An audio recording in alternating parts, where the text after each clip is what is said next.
In the West, it's that time of year again, when trendy priests and fun-loving nuns gather at the docks in Rossaveel Harbour. It can only mean one thing: Tedfest. Every year for the last 4 years, hundreds of fans have made the trip to Inis Mór to celebrate what many people consider to be the most iconic and funniest Irish TV series ever made.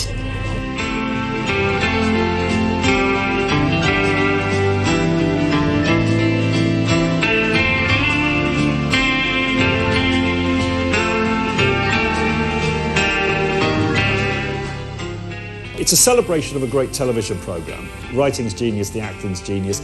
It caught things at the time.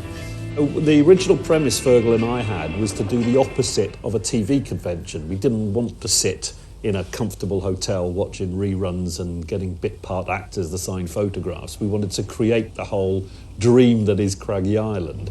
It was literally a bit of self-indulgence. We thought if we could get a couple of dozen people out, happy days. But we put a website together and suddenly the island was sold out 4 years ago.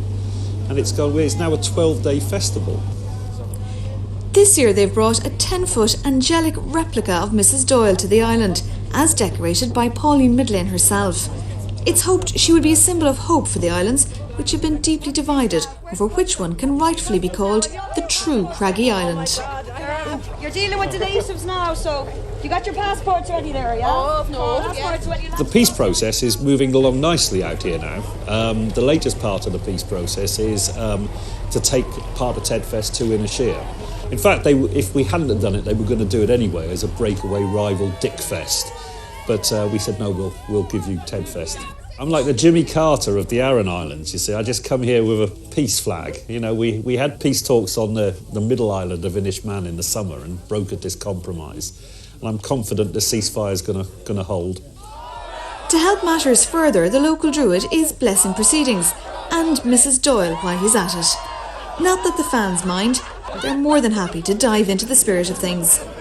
I've come from Edinburgh, Scotland, and it's the 4th time I've been over to Tedfest, and it's just the best weekend ever. It's just the most surreal things happen, and you just couldn't really have a better weekend.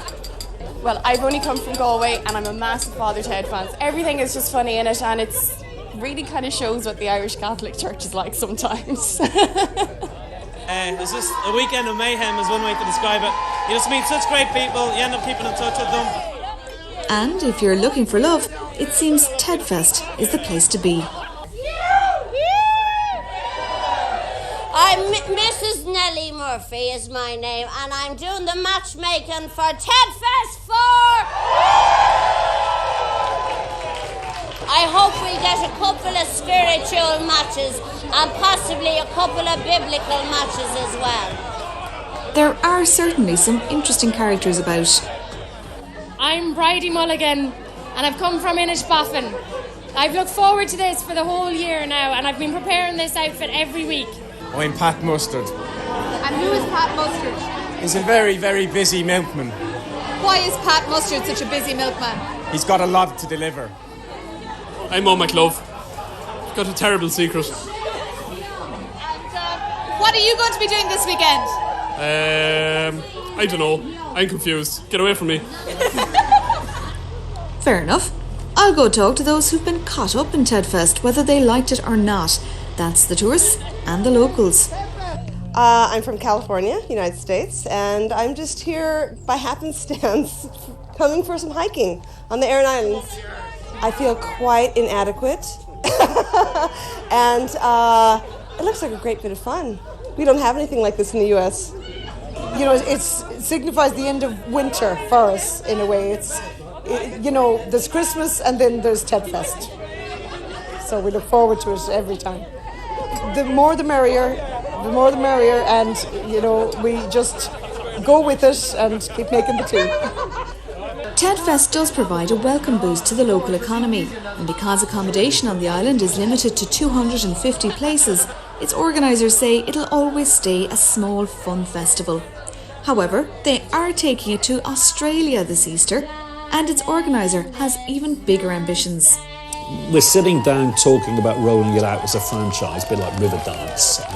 We might take it to places like Latvia, Patagonia, we quite fancy taking it to. I suppose with the demise of the woolen industry, it's now the major export of the Aran Islands. I guess on Craggy Island, anything is possible.